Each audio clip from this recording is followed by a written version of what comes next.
Welcome back to the Ovation Show, where we're discussing the healthcare crisis in America. We're bringing partners, colleagues, clients, and business owners together to discuss solutions and innovations that are bringing a higher quality of care to employees while reducing their out-of-pocket costs. But we're also reducing the employer costs and giving them more transparency and control. Today, we're live in the Work Innovators studio, where they're amplifying the voice of business.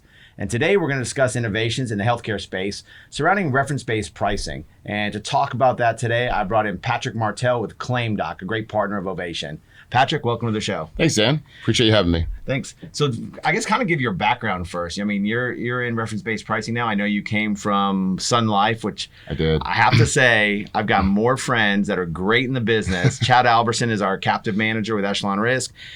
I know we're going to talk about ABA with Trevor Pearson. Yeah. Man, who else? Yourself.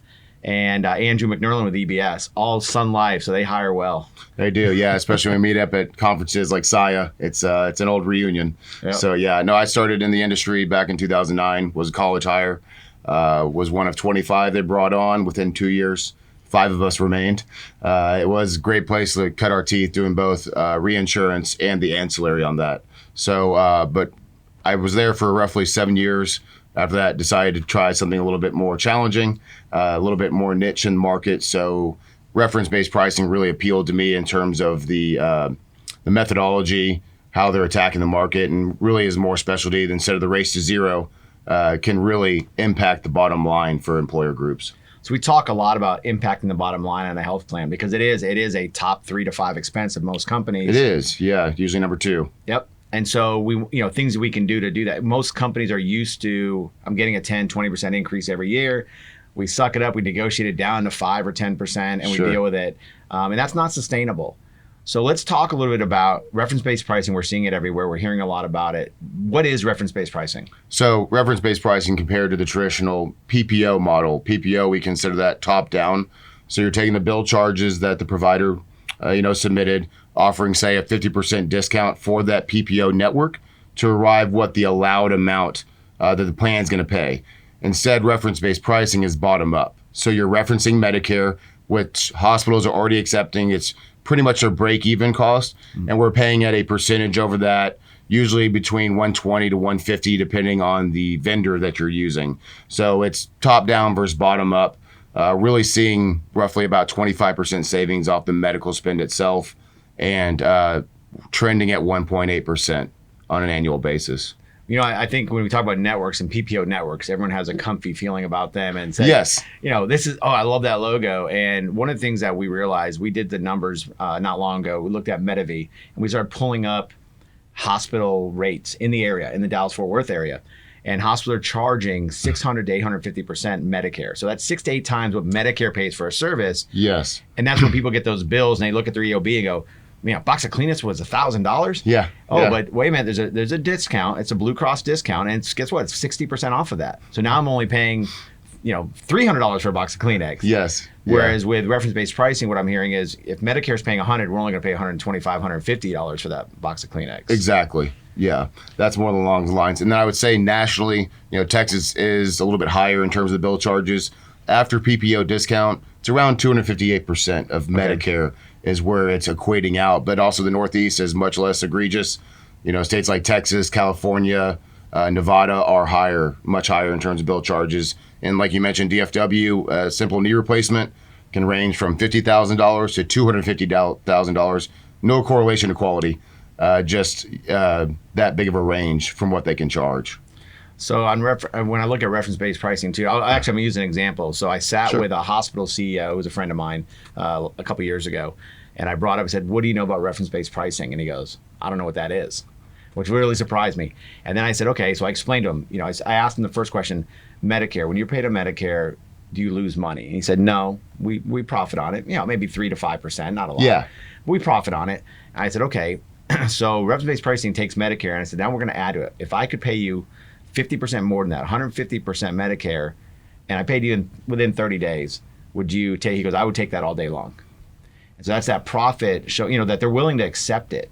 So when you guys are doing that, how is the willingness to accept it by the providers to go that route of, I'm not going to take a Blue Cross network, I'm going to go to reference-based pricing? Sure. So really what we consider pushback, meaning as in not accepting the initial offer, ClaimDoc itself pays at 125% of Medicare, or cost plus 20, whichever is the higher of the two, right?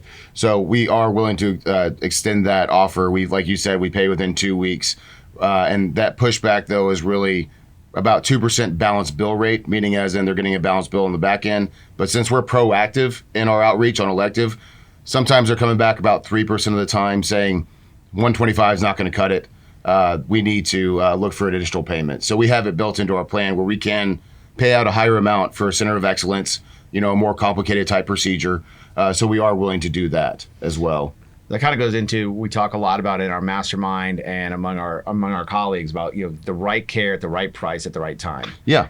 And so you mentioned centers of excellence. So a lot of people will say, well, you're taking my network away. And so there goes my providers, and there goes all the people that are giving the great care. Who's the network? Who do I go to? Sure. So how does reference-based pricing affect the providers that we're seeing or the networks? I'd say what we consider as an open access plan. So there are two approaches to going about reference-based pricing. You can do a full network replacement, meaning as in there's no PPO network at all, or you are using a physician wrap network for the day-to-day stuff, the small dollar claims, right? That's how we're making the most impact. We are reimbursing PPO claims, physician claims similar to the PPO already. So there's not much pushback in that, and they do like that we pay very timely, and we can steer more members their direction. Let's talk about the comfort level. Again, we go back into these network things. So, and I know we got into a lot of jargon up front and really kind of jumped into it. We didn't slow it down at all. So let's kind of take a step back and think about a network. So I'm an employee. I look in my card and I see Blue Cross. I see a name, logo I know. I know Blue Cross, Cigna, United Healthcare. And what people think is that is who's delivering their care. Oh, yes. Okay, I see. And in fact, I love Blue Cross, and I brought this up on another podcast. Blue Cross has a billboard, and it says, delivering the best health care in the state. I'm going, they don't deliver a single piece of health care, and I think that's a common misconception. Is Blue Cross is my healthcare provider. They are a payment system. Yes. So taking them off, that logo off, doesn't affect your care. It only affects who's paying the bills, right? Agreed. Yeah, and I would say in the PPO sense, you do have that comfort level where my doctor's in or out of network. We're really getting away from that. Everything's considered in a network benefit with or reference-based pricing. So while it is a nice comfort feeling, there's also more bundling of services. There's a lot of auto adjudication going on roughly 80% of claims, which is accounting towards the waste in healthcare. So there's a lot of employer groups that they're seeing these large increases because they're paying for things they shouldn't have in the first place. Reference-based pricing, on the other hand, you're auditing all claims. ClaimDoc does all over $2,000. Every claim's audited. So we're getting away from that auto adjudication process. But it does create a sense of having to re-educate members. That's a very critical part to reference-based pricing. So, while you do have that comfort feeling with the PPO network, your costs are going up dramatically every year. I hear a lot of changing, and we talk about the waste. We'll go to a couple things. We'll talk about the change in the plan, and then also the waste in healthcare. So let's go. You mentioned changes though in the employees. So when we put in RBP, we're taking away logos off their card. They can now we tell them you can go anywhere you want. Yeah. Which great. That's awesome. But now the employees are going into providers, and do you hear noise back from the employees or the providers? They wouldn't accept it. They say that they don't take ClaimDoc. They don't take ABA. Yeah, no, that's a great question. I would say, I kind of call it reference-based pricing 1.0 versus 2.0. I'd say that 1.0 was kind of trying to go under the radar, not having their name on the card. ClaimDoc does. We are very upfront with it. We even have our reimbursement language on the back of the card. And the ABA, for example, they would be back for the day-to-day questions. But I would say that overall we are seeing less pushback from providers. We are steering more members to them, and we're also looking for better quality providers. So it's a combination of the both. So you're not just doing the billing; you're actually looking at the quality of the providers and helping the employees get the best care possible. Yeah, but in the sense of it used to be a lot more reactive. Now we're much more proactive. So we even have our Pave the Way program up front. We start contacting providers, letting them know that XYZ company is now on this health plan. You have members that are already seeing Dr. John Doe. So we're coming in, we re-educate the providers as well as the members how to engage in that process. I would say it is important, just like if you were changing from Blue Cross to United Healthcare. You'd want to call ahead of time when you're making your appointment. There's a change in my health plan. Here's my information. So as long as they're engaging and involved in the process, we don't have as much pushback as you've heard some horror stories where members are being turned away. Oh, we're not willing to accept this. Right. They're just not familiar with it because we've all been conditioned to be that PPO network in or out, right? Right. So it is a different type of health plan. I would say we're not really seeing that much pushback from providers. And then by doing that proactive approach, you're really getting ahead of what would be a noisy balance bill, which is the main, touch point or issue in reference-based pricing, because in a traditional inpatient ER setting, and even in a PPO, you're already being balance billed roughly 30 to 40% of the time. So they're assuming that, well, if balance billing is it already an issue, I'm already having that done, it's just going to be even greater in a reference-based pricing system, which it's not. But I will admit there can be some sticker shock on the balance bill if it is a higher amount than just the $200-300 you're used to paying. But now you actually have a member advocate who's going to help negotiate that balance bill on your behalf.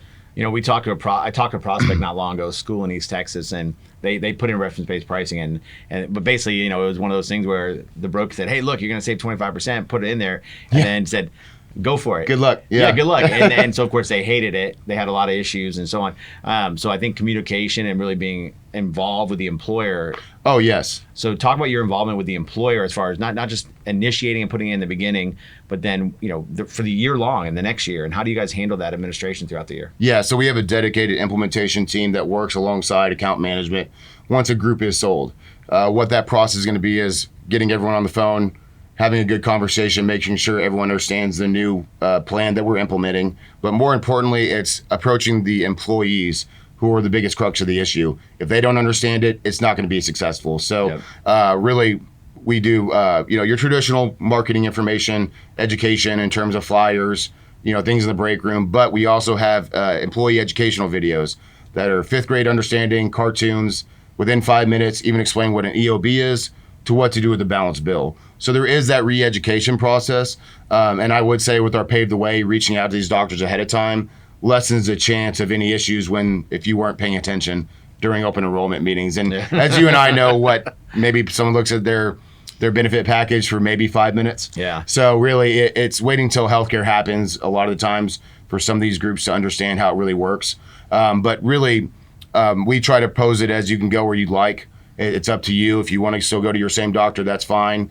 If your doctor isn't willing to accept, we will help steer you to another provider that is friendly with reference-based pricing. Okay, and we talk a lot about ClaimDoc, but looking at RBP just in general, because we do have, there are other people doing RBP like 6 Degrees, ELAP, et cetera. And you guys.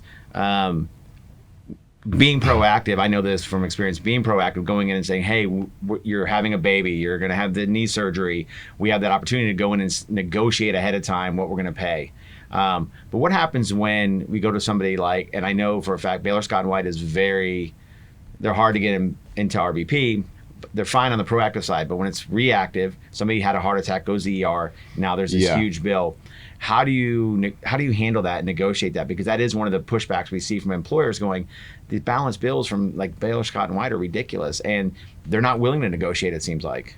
Yeah, I would say that there are some providers that can be more litigious, really pushing back on it. Overall, I would say Baylor Scott & White has been pretty open to RBP. There have been some cases where with that proactive approach, we get single patient agreements up front. Okay. So we prevent that balance bill, but like what you're talking about, it's emergency setting. Luckily, that's 10 to 15% of claims, so it's not happening as often, but it can be noisy. So really what they would do in that setting is call in to ClaimDoc. A member advocate would take over in that setting, or just in RBP in general. Member advocacy is a big component of this plan. So you call in, you have someone who's going to negotiate that balance bill on your behalf, which I think you're already seeing, though, with the No Surprise Act. They're creating more mediators. They're realizing that these balance bills are substantial. And, especially if it was air ambulance, for example, that can be an egregious bill, which we've actually had a lot of success with air ambulance in general. It's kind of more so, okay, you got us. You don't have to pay that $30,000 liftoff fee. We'll accept a lower amount. So, really the other benefit to them is while you, in that traditional PPO setting, right, emergency, someone has a heart attack, they're responsible for that balance bill on their own. You have less than about 5% collection rate in full if it's over $1,000 balance bill from an employee. So in the PPO setting, especially with high deductible health plans, they're chasing after members. Right. So what they're going to end up doing is sending that to collections, collecting pennies on the dollar, versus accepting a lower reimbursement from RBP, and we pay you within 2 weeks. Not only that, we'll help steer more members and more volumes to your facilities. Okay. So are you guys doing any direct contracting too built into that? We are some. Yeah, you are looking for safe harbors in certain markets, but also we're not looking to be a PPO, right? Right. So yeah, you do look for anchor facilities that are willing to accept, but we're not looking to contract with everybody in the market. Okay. So yeah, and definitely we are looking for better quality providers, lower readmission rates, chance of infection, hospital acquired condition, or certain things that we're looking to avoid. Okay. I know in RBP, you guys are handling the claims, you're adjudicating those claims, but there's still, there's an administrative TPA or administrator that has to pay those claims. And yes. So are you finding the TPAs are receptive to working on RBP or doing RBP? Are TPAs doing it themselves, or are they all contracting it out? How's that relationship with the TPAs? I've heard good and bad on both of those ends, that they think they can handle it and might be too much. Then there's also some that take that direct contracting route. Okay. And really understand that. I would say it's a good combination of both, but there are a lot of independent TPAs, which is one thing you need to consider. We're not working with the ASO, BUCAs of the world. We're working with more independent TPAs who really understand this. And I know there are several that it's accounting for about 70-80% of their new business. So it is a strategy that's working for a lot of TPAs. And then they're also incorporating maybe on their end concierge. Yeah. Because another thing that's evolved into reference-based pricing is you can do dual option. So you can have a PPO network like Cigna next to RBP and kind of have best of both worlds. So in that situation, we do kind of recommend, the one throat to choke with the concierge. So you can funnel everyone in there and then warm transfer out if you need to. So then so you go to a provider and you pay them, I don't know, 160, 200% Medicare, and they go, yeah, but no, we don't want that. We want, and you say, okay, great, we're going to give you the Cigna network rate. And you just kind of back. Well, we can't. Or if you have your high, people that need that network, they know, they're the 6% that are driving all the costs. Yeah. They stay on the Cigna side. And then for your healthier population who says, $700 for an employee only rate isn't something that I need. Yeah. They can go into our plan. We do try to create that premium differential because, we're seeing roughly about 10 to 15 off the ag and 15 to 25 off the spec. So you want to make sure you have that differential, whether it be in just overall cost or plan enhancements. So that is something that a lot of people are doing, is getting away from that high deductible health plan, lowering the cost at the same time. So it is perceived as a better benefit. And we kind of jumped this high level in the very beginning. And I think, most people most groups that put in RBP are already self-funded. Yes. Yeah. So, and I know, in fact, it's funny when we talk to employees and they're like, well, what is this TPA and these things on our card? They don't get it. And they think it's all something new and fancy. I said, well, actually, 84% of American workers are covered by a self-funded health plan. 67% of employers have a self-funded health plan or alternate or level funded. So it's nothing new and uncommon. So, we're doing this talk right now. We're really kind of gearing it towards those already self-funded. But for a group that, let's say, is fully insured right now, do you think RBP is something they can jump right into and say, hey, we're going to go level funded, self-funded, and we're going to do RBP? I am actually seeing a much higher rate of that groups coming from fully insured. Everything's all bundled together. They're not able to access a lot of their own data, which is technically theirs, in my view. So they have been kind of limited in their what they're able to go self-funded. We have seen a big growth in level funding itself. For that reason, you're getting away from the individual health questionnaires. The evolution of Verify underwriting has been very big, and we've seen a lot of groups take to it. So yeah, roughly, generally we're hunting 100 lives and up, but now we can offer solutions for groups 25 plus enrolled, which I think is great because they need it more. Yeah. They're seeing the struggles through everything with COVID, and so I think that it is great to be able to offer that at a lower threshold now. Well, I know we're seeing a big price disparagement between like a fully insured and a RBP. Yeah, I mean, it kind of goes back to the old days when they started with, here's my copay deductible plan. Now we're going to go high deductible, and there's this couple $100 difference in the premium. Now those are almost even. We're seeing RBP compared to like a PPO network, and we're seeing 20, 30, 40% difference in that. And they ask, well, that means the quality of care is less. I'm like, no, actually, we're opening the network up, and the quality of care is the same or better, but we're just we're reducing what we pay for that care. Exactly. And again, you're talking about, not only are we reducing the payment, but we're actually hopefully increasing the quality as well by controlling that. So, looking at controlling those costs, if we always said if you control the frequency and severity of claims, you control your costs. So from a perspective, if I'm an employer, if I'm a CFO and I'm looking at my numbers, I say, man, I've got a $2 million spend every year. You're telling me, and 80% of that is claimed. You're telling me you can take 25% off on that, or 30%. What's your average in the industry, or what are you seeing? We say conservatively 25% off the medical spend. I wrote a recent group that we saw a reduction in the premiums of coming from Blue Cross to reference-based pricing, 40% below current. Okay. So it can swing quite a bit depending on the health of the group. Now, also a lot of the times when groups are running really hot and unhealthy, that's when they tend to gravitate towards reference-based pricing as well, right? It was in the original sense more the nuclear option. Hey, we need to do this, or we're not going to be able to offer health insurance. But we've really evolved into more so, acting like a health plan without having that network. So we have the resources for employees. But for that CFO conversation, compared to an average self-funded group, what is it? Probably about 90+% medical loss ratio. Yep. We're running at 56% medical loss ratio, trending at 1.8%, along the lines of Medicare, but it's made renewal season for me much easier. It's, either a decrease or just holding current. Yep. So really it is important to have a good TPA partner who understands this, isn't just getting into reference-based pricing, and a good vendor who's going to not only understand how to audit and reprice these claims, but the member advocacy is a huge part. So, and so we talking about the CFO and the numbers and reducing those costs. HR is typically going to be worried more about the employees as well. How do I communicate this? How much work is on my plate to deal with this? So, when the CFO is going to see the numbers, great, you're saving me money. Now go talk to HR and let them implement it. So what do you, from HR, do you get a lot of pushback, or how do you support HR so that this is an easy transition for them? I'd say of the executive suite, HR is the most pushback that we usually get. Yeah. But it really is, it depends on, also having a good broker who's going to communicate this correctly, help you understand the benefits that this is going to bring. I think we're also seeing a lot of narrow network solutions wherein people are trying to save money, which creates just as much headache for HR. Right. So we really do give them the resources. We also have, majority of RVP vendors have an app.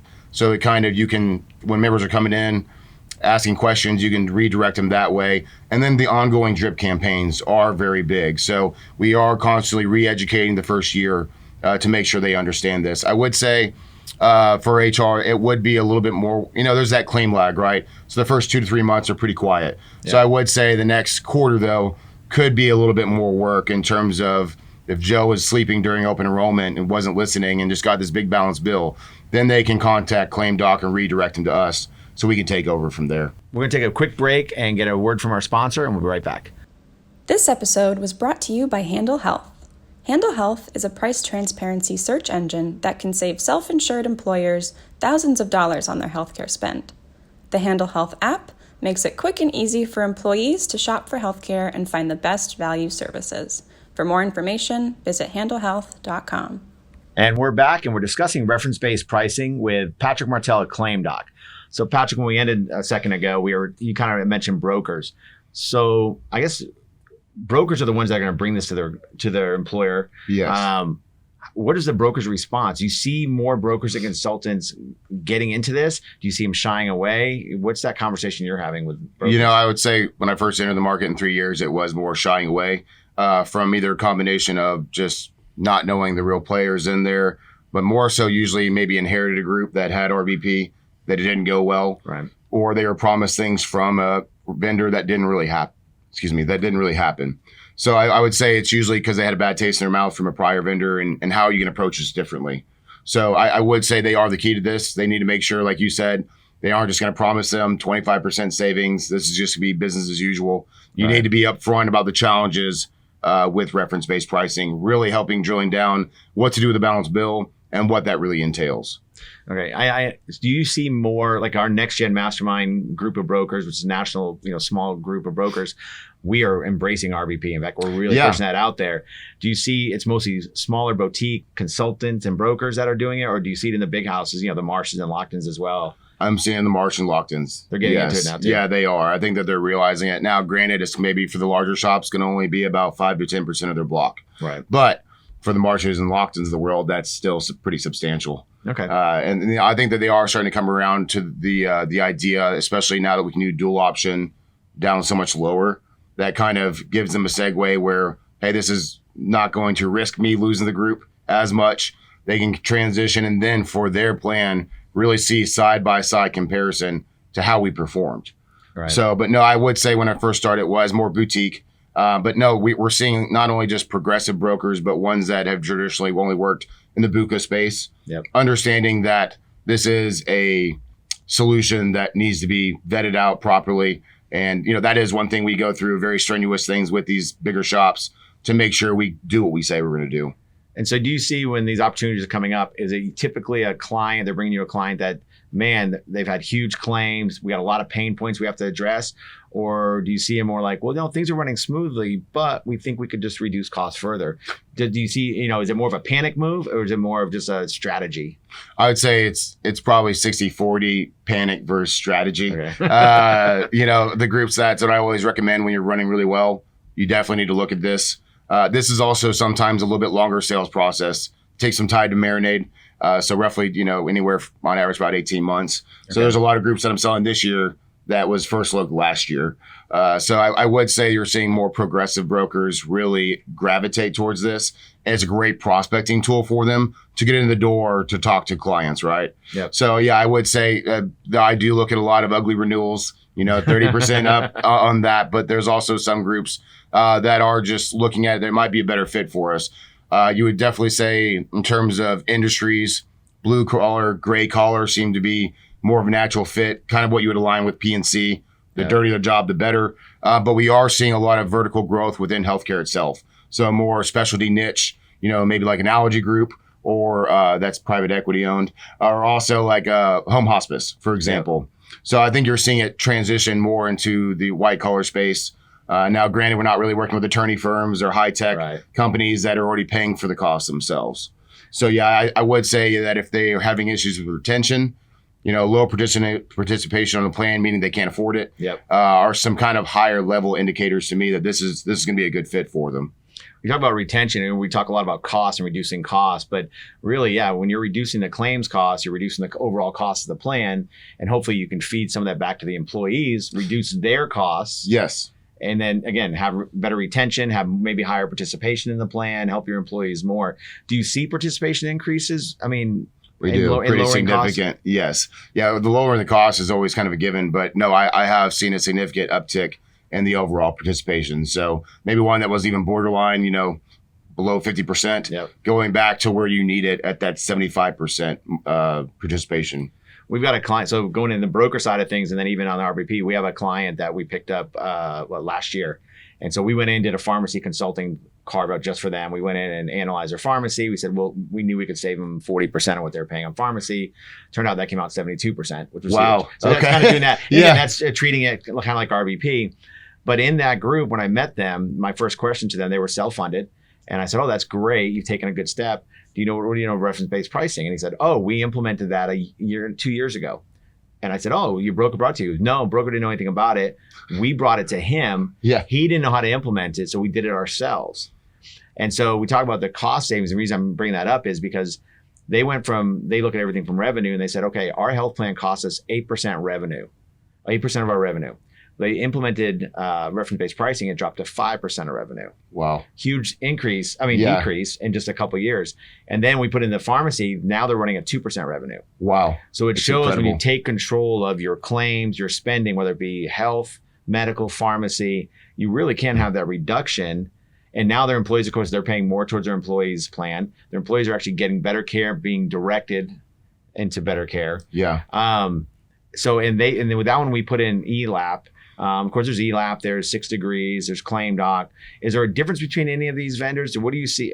Are you all the same, or is there a difference between them? Well, I think we all have you all have a quarterback, right? But is it Quincy Carter or is it Dak Prescott? It really depends on that. I would say that you have 2 different approaches. So there's what we call the PEPM, so per employee per month charge. It's a lower fixed cost on from them. They're doing a more proactive approach, meaning as in on those elective procedures, reaching out ahead of time. Right. Then you have ELAP, which is more what they refer to as cost plus.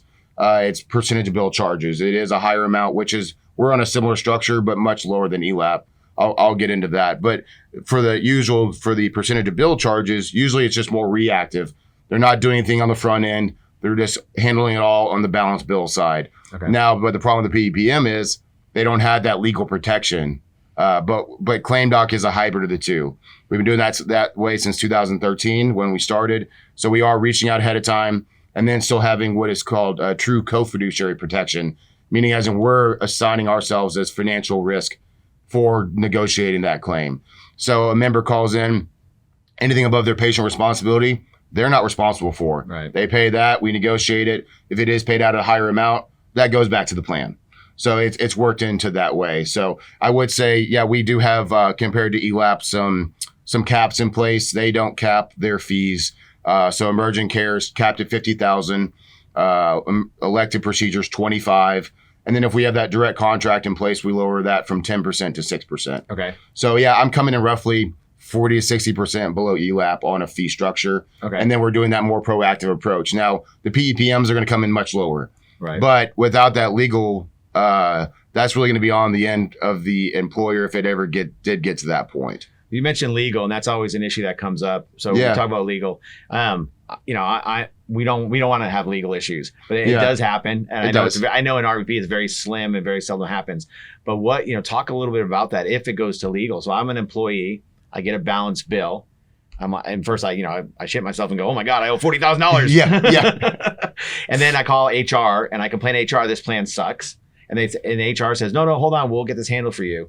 And so they're going to call you or me, and they're going to complain that why are they getting this bill? I thought this was going to be handled. So now you get the bill, and what do you do next? So they signs the employees, sends us the balance bill, any communications that they received.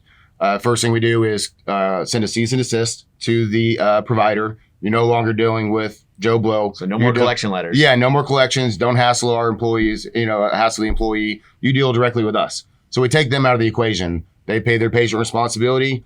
They sign some paperwork. From there, we take over from there. If it did, we do have a negotiation corridor that we work within. But if we had to go outside of that and it did result in possible litigation, right, we would actually be on the hook if we lost in court. Knock on wood, we have not. But yeah, we do stand behind our process. And also one of the first things we would bring up as Exhibit A is that letter we sent out ahead of time saying, we told you what the expected reimbursement was. We're paying you ahead of time. You cashed our check. So now you're coming back looking for more money.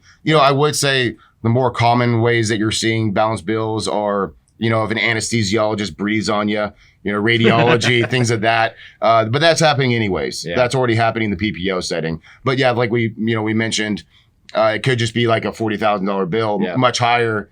Oh my gosh, what am I going to do with this? But now you actually have the resources to handle it. I would say though, litigation, as you mentioned, it's very, very rare that it actually occurs. But we stand behind it so much that even if the group terminated, the claim was still being negotiated. We're still on the hook for that. So we don't want to leave them hanging if they aren't happy with how it goes. Now it's all on you. No, you came in when it was under our watch. We'll handle it from here. Well, I like having that support system because I even know, even with a PPO network, you go in, you have a surgery, because it's happened to us, I don't know, 5, 6 years, 8 years ago. But you go to the anesthesiologist, you didn't get to choose them. They're out of network. Yeah. They're all out of network. All. So then you get this bill and you're going, well, holy crap, I thought I paid my deductible already. Now I'm getting this $6,000 bill for anesthesiology. What do I do? And I'm like, well, it's out of network. So now you as the employee, well, you pretty much got to go battle it yourself. Yeah. You got to handle it. We'll try to help you best we can, but you're probably going to be stuck with that. And now it sounds like, through RVP, there's no network. So now, I got this balance bill. I have someone to turn it over to. Exactly. You guys are going to handle it. You're going to take care of it. And I don't have to worry about it anymore. Yeah. And I mean, I would say, the majority of these plans are still on PPOs, right? Yeah. And when you're looking at people who filed for bankruptcy in the U.S., 2/3 cite medical issues as a reason for their financial downfall. Yep. So it's already bad enough that you're in a vulnerable state. You had something really bad happen to you health-wise. Now you're being hit up from these providers saying you owe more money when a lot of them, Americans are going month to month. A $1,500 balance bill means they might be able to pay rent. Yep. So now you're really getting out of that sense and going to something that has more resources available to you. We know it's something we talk about having the money being spent by employees for healthcare. If I go in to have an MRI and I'm using the network, I might be paying 3-4 times Medicare. Yes. And you go, okay, well, I'm out $600-800 for this MRI, but if I do reference-based pricing and you're paying 150% for that, I'm only paying $150. Yes. So there's a big difference in what my out-of-pocket is as an employee, right? Oh yeah, it is. Yeah, and we limit that too. Outside of your responsibility, this isn't really applying to the out-of-pocket max as much. So and I would say, even from my experience, I've gotten balance bills when I was on a PPO setting and they threatened to send me collections. I said, go ahead. I know you're going to collect pennies on the dollar. It's not the same as credit card debt. Yep. Well, what were you willing to pay today? So it is more so what you consider, negotiating this on a cash price basis on the back end. Okay. So I got a real life example I'm going to share with you, and that way, tell me how you guys would handle it. So we've got a group. They're self-funded. They have a network. This one employee went to an out-of-network facility here in town. We get this bill for $125,000. I look at it, I'm like, holy crap. So I call the employee because I know who he is. And I said, what did you have done? I mean, did you have like a titanium rod in your spine? Because it was a spinal thing. He goes, no, I just went in there. I had my normal 4 injections. And I go, wait, you had 4 injections? Yeah, I walked in, they did 4 injections. I walked out. I go, all right, their billing is $125,000. And I said, so great. That gave me some insight. And he's like, no, they must have added some extra zeros by accident or whatever. Yeah. So we run it through Medicare. Look at what Medicare would have paid. I think it was $980 for the procedures. So we're talking $1,000. This vendor or provider billed $125,000. So I called them and said, okay, I want to see if there's a mistake here going on. And their answer was, no, we bill whatever we want and we take what we get. And they had negotiated with the TPA to pay $75,000. And the TPA was very proud of the fact they reduced it by $50,000. So I instructed the TPA, no, that's null and void. And I called the provider and said, no, we're going to pay you $2,000, 200% Medicare. And that's it. And this is what it's based on. And we sent them a final check. They got the check, cashed it. Now they're coming back asking for the rest. How would you handle that? That's a good one. I like that. Well, for us, there is no in and out of network, right? So we would be considered that as an in-network benefit. That's great that you're out of network, but that doesn't apply to us. Right. We are still going to apply that to Medicare, 125%. We can negotiate higher if we need to. Roughly 1 out of 8,000 claims are paid out at a higher settlement. So that would be a noisy one. That would most likely be a balance bill that we'd be negotiating on the back end. Yep. The other thing too, as well, is depends on the facility. If it's a nonprofit, you can challenge their nonprofit status for egregious balance billing. They don't want to be in the news, just like we don't want to be in the news for a plan going sideways. But man, I've never heard for that. That's pretty high. But just to give you an example as well, kind of apply this. If it wasn't medically necessary, if you're applying things we do check for those extra zeros they add on there. Yeah. Or recently there was one where, there was a spinal issue. They're putting screws in. He dropped 5 screws worth $5,000 each and billed the plan $25,000. We came back, said, yeah, we're not going to pay for that. Yeah, that was your mistake. That's your mistake. That's not ours. So, or anything like, a hospital acquired condition or for example, we had one person going in for knee replacement, nicked his femoral artery, ended up getting sepsis, was a $300,000 claim that we negotiated down to roughly $20,000. So yeah, in your example, going back to that though, that would be most likely something we'd be negotiating on the back end. Okay. So, but no, I would feel I've seen even NICU claim for triplets get up to $1.5 million that we negotiated down to roughly about $200,000. Oh wow. Yeah, but that did take about 6 to 8 months to get done. Yeah. So it can go on for a little bit on those higher dollar claims. But any employer going, oh, you just saved me $1.3 million. Yeah. I mean, that's. Yeah. Okay. Take your time. Yeah. Take your time. Yeah. We'll be happy when it's all done. So, all right. So we've kind of covered a few different areas and bounced around a lot. But so we looked at the employee side where, I mean, really, it sounds like communication is the key. So if somebody's looking at whoever their RBP vendor is going to be or wherever they're going to work at, we need to communicate with the employees, I heard you say. Yes. And really get those, and ongoing, and really get them ready for the noise. From the employer side, HR being a hand-holding and really working together with them to explain it.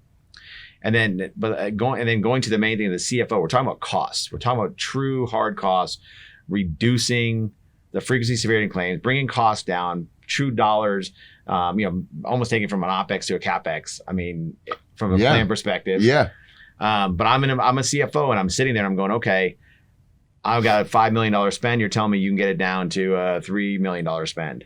So what for a CFO looking at this or a CEO, what are the next steps to really look at this? They're looking at their health plan. We're coming up on renewal times now. People are getting their stop loss renewals or looking at their claims. What are the next steps for a CFO to really focus on? Yeah, so I think traditionally, maybe mid-year, when you want to start looking at different solutions, what you might want to be a fit, we can run a savings analysis, just looking at 12 months of paid claims to show you what your projected savings would be. So that's when it's more in theory, hey, here's how this works, kind of explaining it to them so they can kind of have more time to mull it over, ask follow-up questions. It is always advisable to whoever you're bringing into the situation, if you are new at RBP, lean on your vendor to be involved in those conversations.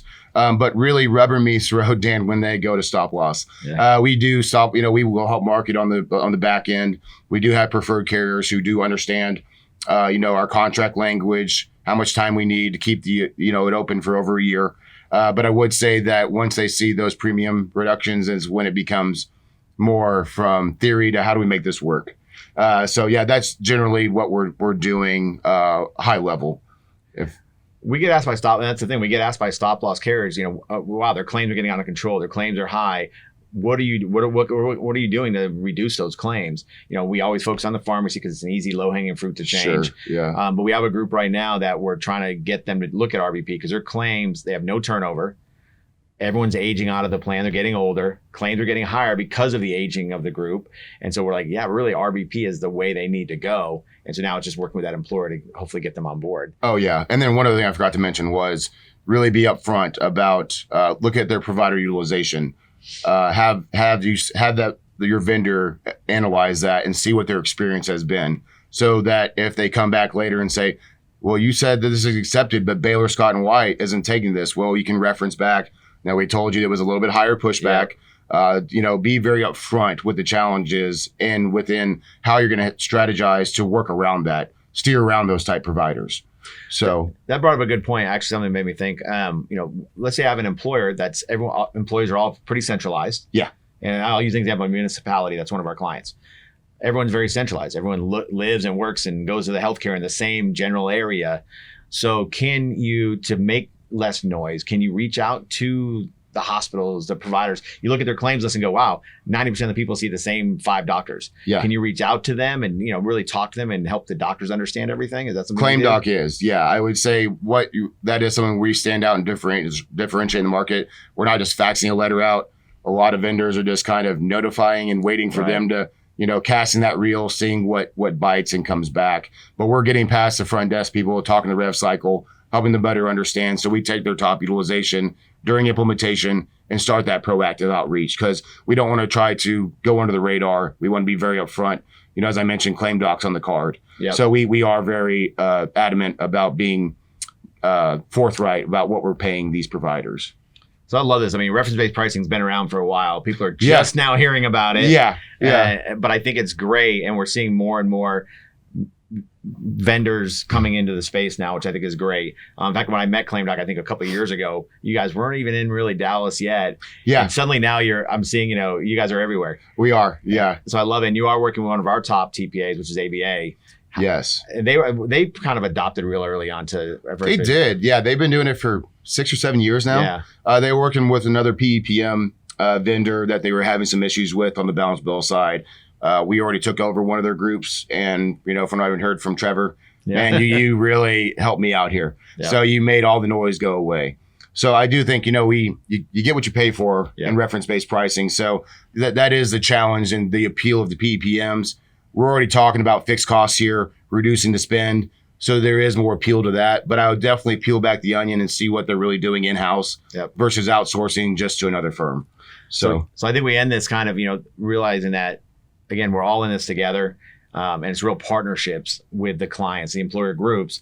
You've got to have a broker consultant that is looking forward and thinking about these things and accepting them. You've got to have an RBP vendor that is there for the service and take care of the noise, the litigation, anything that could be involved in that. So you have the right RBP vendor. You have the right TPA. Yes. That's handling all of that and that knows how to handle this and how to work with them as well. And then, just putting all that together in a big puzzle, all working together. And so I think really for an employer out there, they need to go talk to somebody. They do. Yeah. And I agree. I even had like you mentioned, a client called me direct yesterday and, was asking about his broker, involve him in. We don't go direct very often, but I think you are starting to see that employer groups are realizing this medical spend is getting out of control. Yep. I mean, Dan, what is it? It's gone up. The cost of healthcare has gone up 70% over the past 10 years. Yep. I mean, that's just not sustainable long term. Is RBP, reference-based pricing, going to be the end-all, be-all solution? I don't know yet, but I do think it's a step in the right direction to being more transparent and to a more achievable healthcare spend. When it's almost rivaling what you're paying your employees, that's not sustainable. I think that's a good way to end this, talking about sustainability and just that, control this as any other cost line. We talk about supply chain management, and that's we in our mastermind group, we've talked a long time about supply chain management. And you look at an employer and you say, okay, look, you're a paper plate company. You make paper plates. What's your number one expense? Paper. Yeah. All right. And say, so you negotiate paper down to to a penny? He goes, oh, 1/10 of a penny. I'm like, so you're fighting and negotiating paper down to 1/10 of a penny to save money so you can increase your revenue and your bottom line. But you're letting your healthcare run wild, and you're not doing the same for that. Who manages the supply chain for healthcare? Well, we really don't have anybody. Our HR does. So your HR is in charge of, a $5 million spend with no financial background whatsoever. It's the way it's being treated. And so I think, again, looking at it now from a numbers perspective, not just from a care perspective, that makes a big difference. Yeah, no, I agree. So good. This was great. I appreciate you coming on. We'll be talking soon. And we want to give a quick thanks to our sponsors, Craig Shelley, Beverly Hills Luxury Watches, Success North Dallas, where Bill Wallace has been making connections for over 30 years. And of course, Work Innovators, where we're amplifying the voice of business here at VentureX Castle Hills in the Realm. Thank you. And we look forward to the next time.